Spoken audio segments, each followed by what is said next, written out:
First Spin. Welcome to First Spin, a show where I learn how to use a parallax propeller without having any prior programming experience.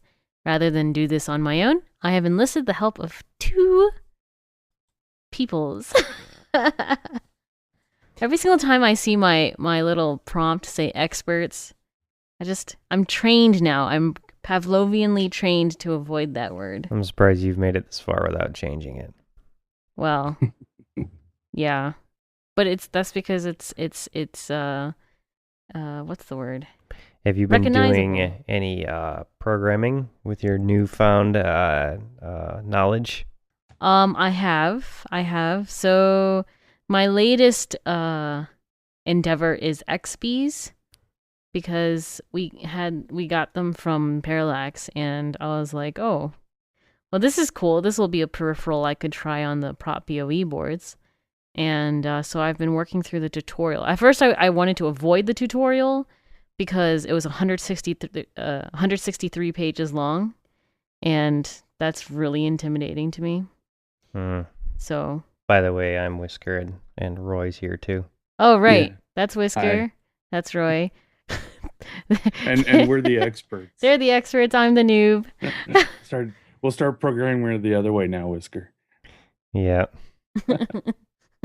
So XPs. Right, XPs. So I've been going through the tutorial. Could you explain to the listeners what in the world an XP is? An XP is essentially like this wireless node that can transfer information from one node to another as if it had a cable in between it at 250 kilobits per second, which is quite a bit, which is quite fast, actually. So wireless serial connection. Correct. And you can get that at Parallax? You can. Awesome. Yes. So it's been quite fun, actually. I mean, I made a bit of a boo-boo yesterday because I was doing the code, and in the code, when you say that a pin, that when you are assigning a pin, you should also remember that that pin needs to be connected to the hardware in some form or fashion, i.e. via a wire. And so I didn't have any wires connecting the pins to the actual XB. And I thought it was the code that was messed up, and I thought I was being brilliant, but you just forgot to hook it up. I just forgot to hook it up. That's funny. Well, you can't blame us because we're not teaching you wiring. We're teaching you programming. That is true. The programming is going quite well, though. I'm able now to analyze basic spin code, so I'm glad of that. Thank you. Yeah. What do you think? Is it super complicated, or is it actually kind of easy once you got the fundamentals?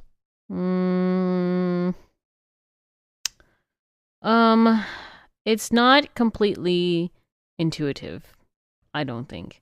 I think if I sat down so the most complex thing that I've been able to do with this is make it talk to each other. So like, it acts like a chat client. You're talking about the XPs. I was asking about spin in general. Oh, spin? I like spin. But the thing is, what I've noticed is that when I look at a lot of people's code, it's all written very differently. And I guess that's the same with any programming language. But, I mean, people take just an innumerable number of ways to get to the same place, right? Yeah. Well, some of that is because the programming languages allow for that. Right. Spin especially so has lots of different ways of doing things. Right. That accomplish the end result is the same. Right. At the end. Right. And so that's the thing. It's difficult because you learn how to do something one way, and then you look at something else and you realize it's doing the very thing you've done this in a completely different way. And so you have to kind of relearn each time. I don't know if that makes sense. It gets easier after you've seen a few variations. You start to learn what the patterns and stuff. Right. Now the thing is, there's a website for the Propeller BOE boards that are coming out, and I looked through some of their examples for like blinking on and off LEDs, and they use objects to blink on and off LEDs. And to me, that's more complicated than just actually putting the code in to blink the LED on and off. Well, some of that comes from the previous BOE, which is based around the basic stamp, basic stamp 2. They're trying to tie the two together a little bit by having the objects named similarly to some of the basic commands that are on the basic stamp 2. I see. Okay. Making it similar, because they're aiming at education people that have already been using some of their products. Sure. And now they're trying to bring them over to the propeller with spin, and to make it similar, they're using the objects to do it, and to try to simplify it for younger kids. Sure. Instead of some of these cryptic keywords like out A and in A and all that, they'll just make an object that says pin and pin on with a number. I see. And it's just that's why they're doing it that way. Right. No, I mean, I completely understand that. I guess for me, though, as an adult learner, like, I like seeing the things step by step, you know? Yeah. And you don't want the training wheels on. You just want to learn it right the first time. Yeah. I guess that's save you a step in the long run. I guess that's a nice way of putting it. Yeah.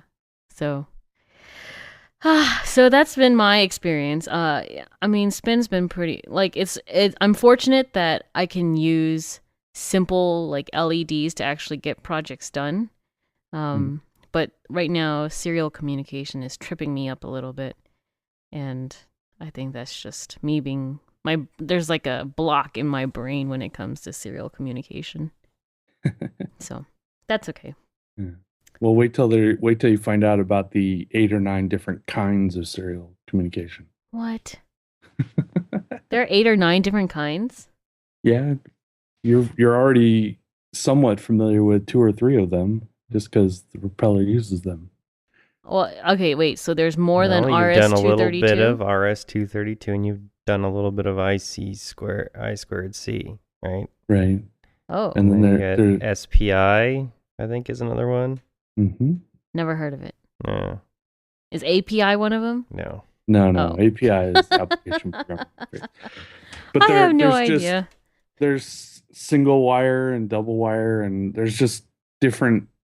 It's mostly all about how the hardware is hooked up, and a little bit about how you start and stop the communications. Mm-hmm. But ultimately, you're just setting the bits off and on in a pattern to send a signal across the wires. Right.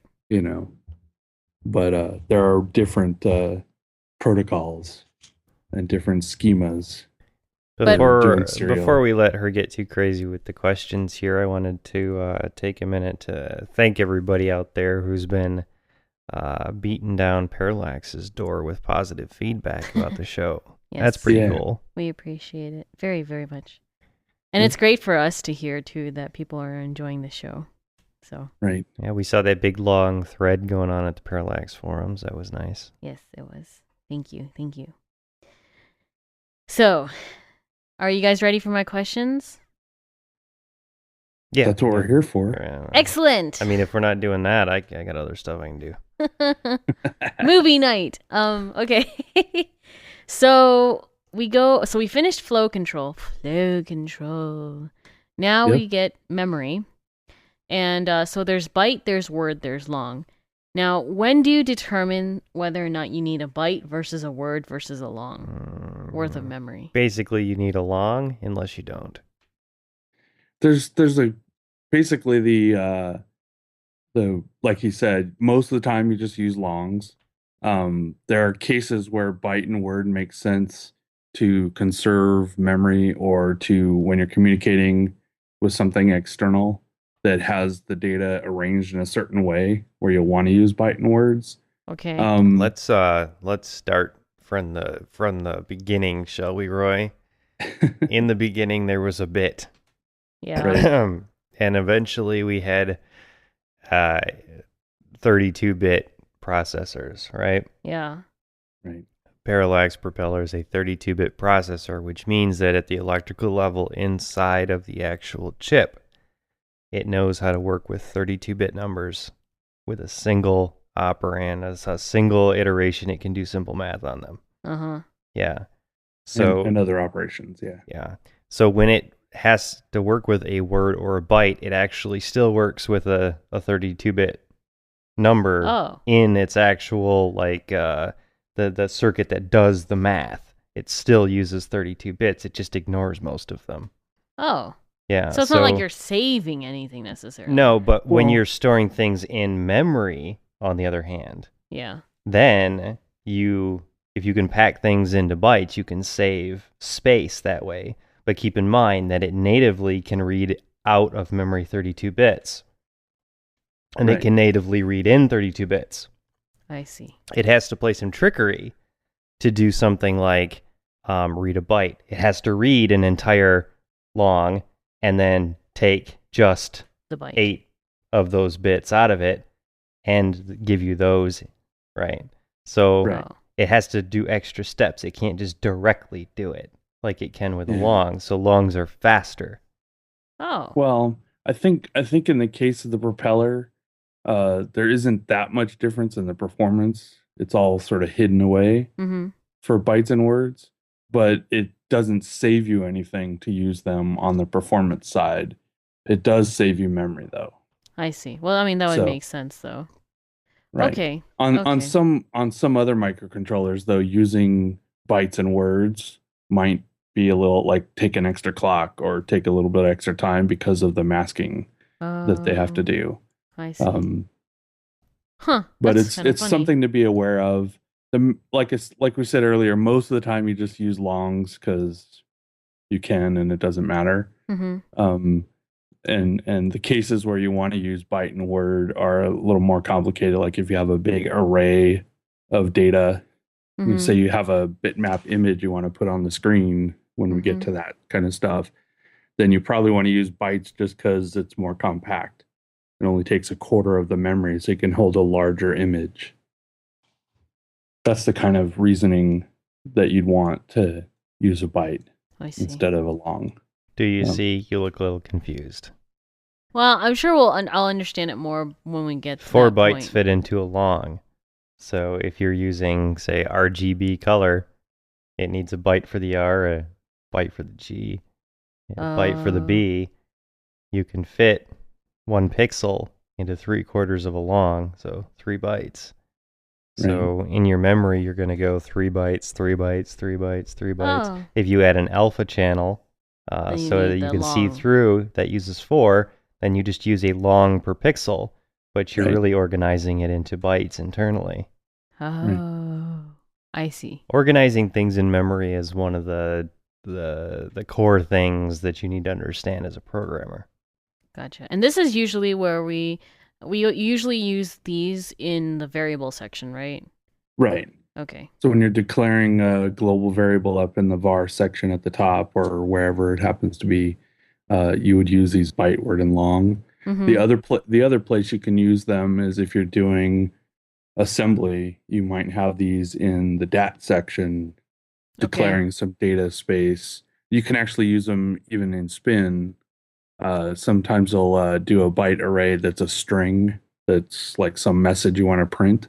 Yeah. You can put it in a DAT section and have the whole string in there with the byte in front of it and a label. And then you can refer to that when you call like parallax serial terminal, you can print that string. There's one other little detail that's good place to stick it in here. It's related. When you do a local variable on a pub or a pry for that matter, you list the variable names after a pipe. Yep. Okay, those automatically are longs. Okay. Yeah, and they can only be longs. Okay. Good to know.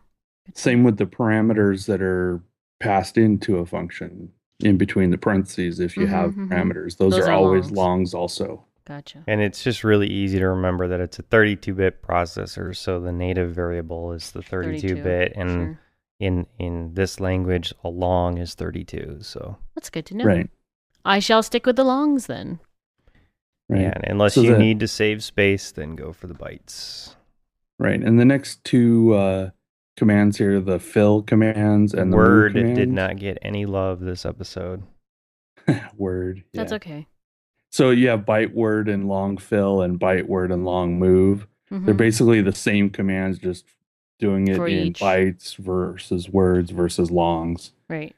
And so the fill command is just to fill in an array or a chunk of memory with the same value over and over again. If you Okay. have like 10 longs in memory, you could fill them with LongFill in one command. So when would you use LongFill? Like what's a... Well, let's see. A nice example might be if you were doing a picture, like we said, and you had a 4-byte color on there, RGB and A. Yeah. And you wanted to clear the picture to set it to a known state. Right. You could do a long fill of 00, and it would just go over the top of it and fill it all up with zeros, and then you know that it's a completely blank, clean slate. Oh. Right. So say a different kind of example. Say you have some code that is talking to multiple different servos, right? So you have like an array of 4 longs that are the current value that you're outputting to each of the servos. You could use LongFill to fill those 4 values in with a starting value, right? To say, I want them all to equal 1,000 right now, or 1,500. Okay. And it will put the 1,500, whatever value you pass in, it will put it into each long, and you tell it the address of the first long, and then what value to put in and how many to do. So how do you know the address of the first long? Well, that gets into one of the things we'll get to coming later, but we can... You remember on your cognew command how you throw an @ sign instead of the stack in front of the name of your stack variable? Yeah. Right. That's a pointer. Yeah. When you add the @ symbol, it returns the address of it instead of the value of it. So then you could do LongFill parentheses @ stack, and it would fill that stack with something? Yeah. If you wanted to clear the stack to all zeros, you could say @ stack and then the other parameters of 0 and however many. If your stack was 10 long, then you would tell it 10 and it would fill it in with 10 of them. So LongFill parentheses @ stack 0. Well, okay, so I mean, if we look at LongFill later in the manual, it'll show us how to write. Oh yeah, so and you had to write. So you would say @ stack, and then comma, and then a 0 for what value to put in there. Okay. Comma, and then how many. So if the stack was 10 long, you'd put a 10 and then close parentheses. And then could you set like a variable to be? So like if you said LongFill @ stack, comma 0, could 0 be pointing to a variable? And that, no, not in this case. Okay. The LongFill is just a single value, and it's just any value that a long can hold, but it's the same value repeated over and over for each long. I see. Okay. The LongMove. Now, are you absolutely sure that can't be a value that's being stored in a long somewhere? Well, it could be a variable that is a single value, but what I'm getting at is, at least what I was interpreting Addie's question as, is having it change as it was filling. No. Oh, okay. No, not change as it's filling, but say like earlier in the global variable section, you set 0 to equal, I don't know, like you could 26 or something. We'll call it filler for the context of the conversation here. The variable name is filler.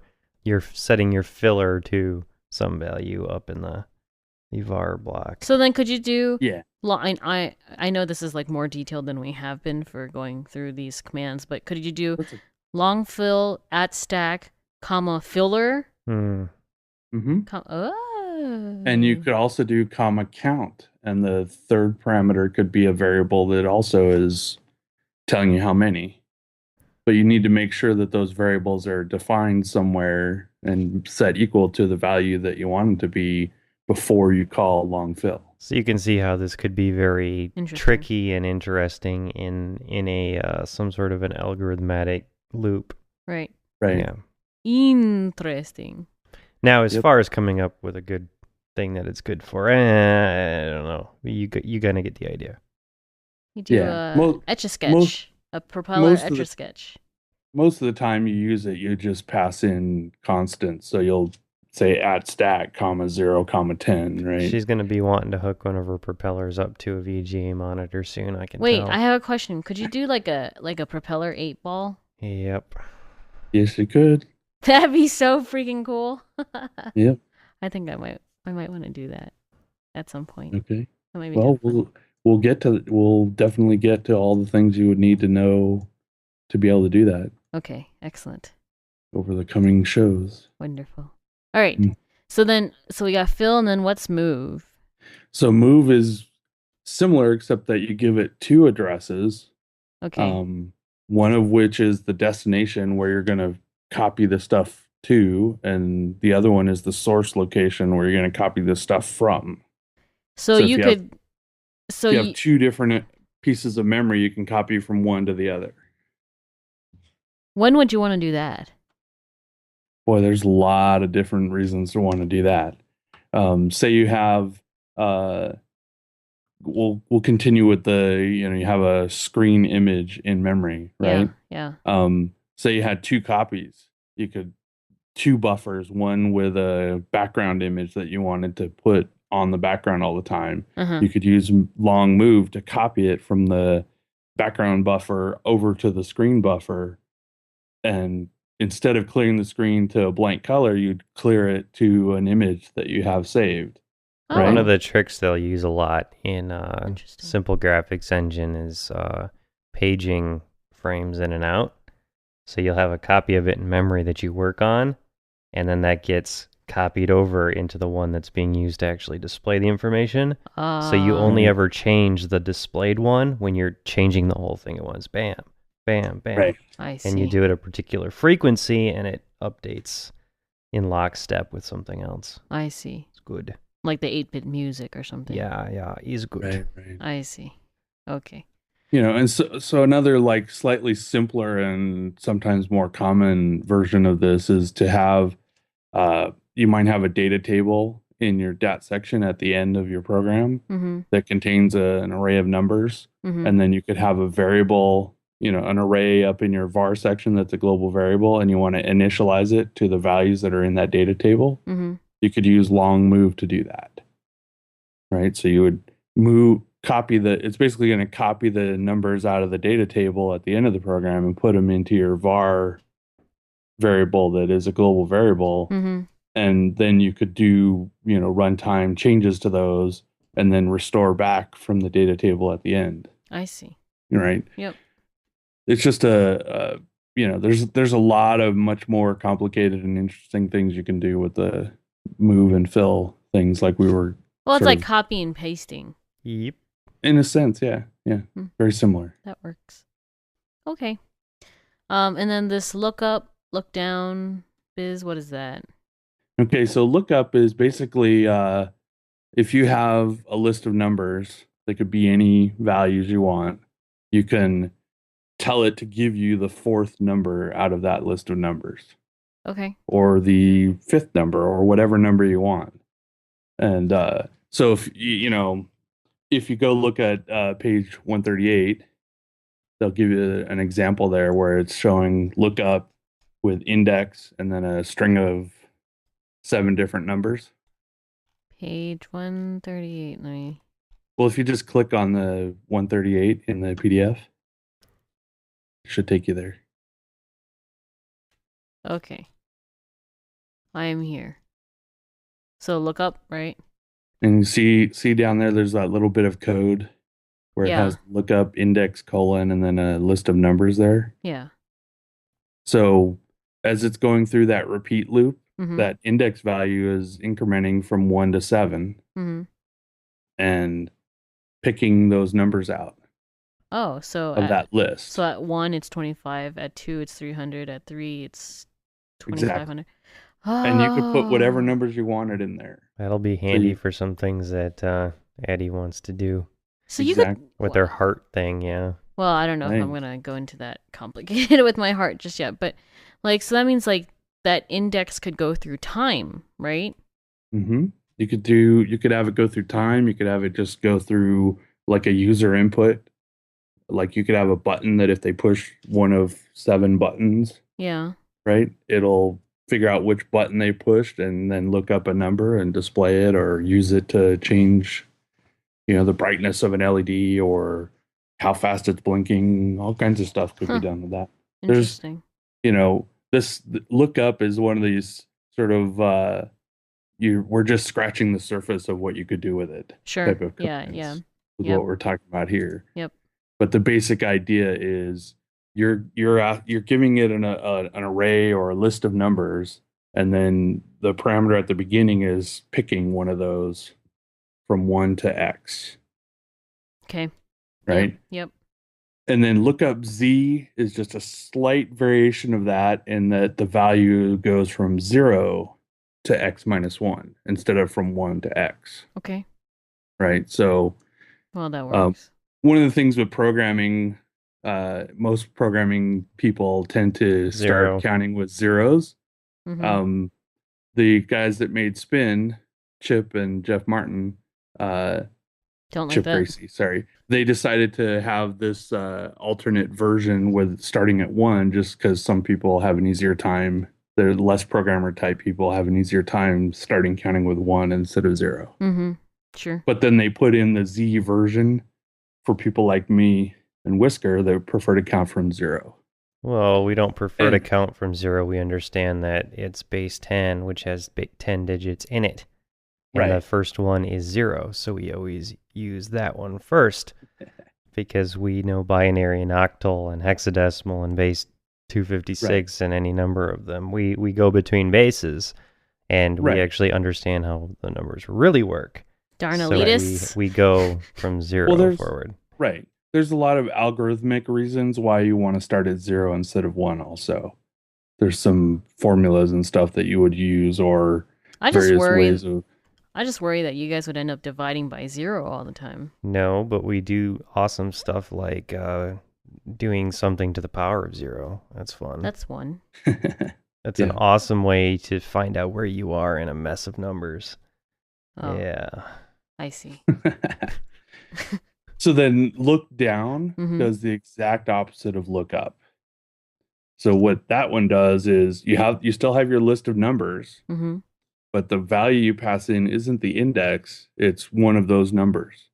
So in that example you saw there, if you passed in 25, it would return back 1, because that's the first one in the list. Oh, right? Interesting. And then similarly, if you passed in 3, it would give you the 25, 10 or whatever, right? And then of course, similarly, LookdownZ is the 0-based version of the exact same thing. Interesting. Okay, that works. And besides, LookupZ just looks cooler. It's a much cooler looking, Lookup. It's got that hacker end to it. It's got the cool Z. It's got the ghetto fabulous. Yeah. Looks up, Z dog. So then these last two here, Strsize and Strcompare, are string compare and string size.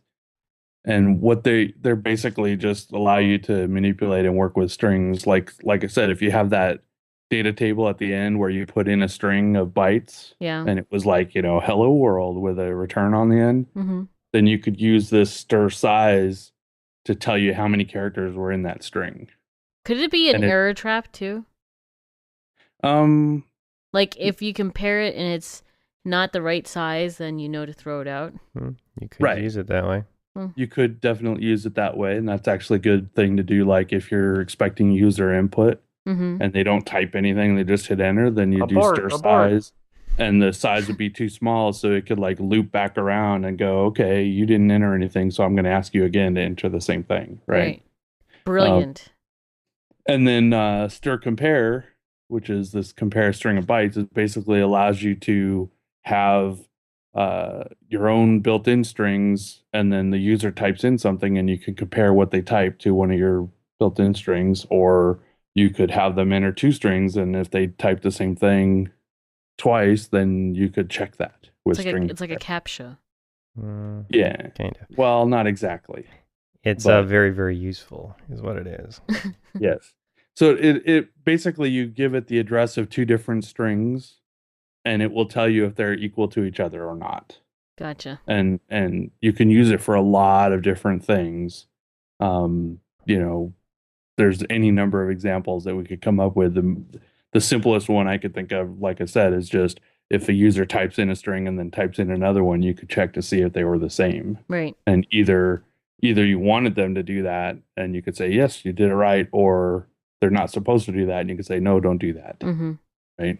Mm-hmm. But there's a lot of other more interesting things. Some of the devices, some of the sensors that you might work with, you'll talk to them in serial, and you could use a string compare to compare what they've fed back to you as a serial string to see if it's what you expected. Right. Yep. Got that, Addie? I think so. All right. It makes sense. Well, today's episode was brought to you by the letters X and B. And that's all the time and we the number have 0 for this week. And well, you can find this show every week at firstspin.tv. And for those listeners out there who have a hard time with the text on the site, until we are able to get that a little bit different, you can just hold Control and scroll your mouse wheel up and make the text as big as you want, and it should make it a lot easier to read. Correct. For now. All right. Again, thank you everybody for all of the awesome feedback this week on the Parallax forums. We really appreciate that. Yes, we do. We'll see all you guys next week. Yeah. Bye. Bye. See ya.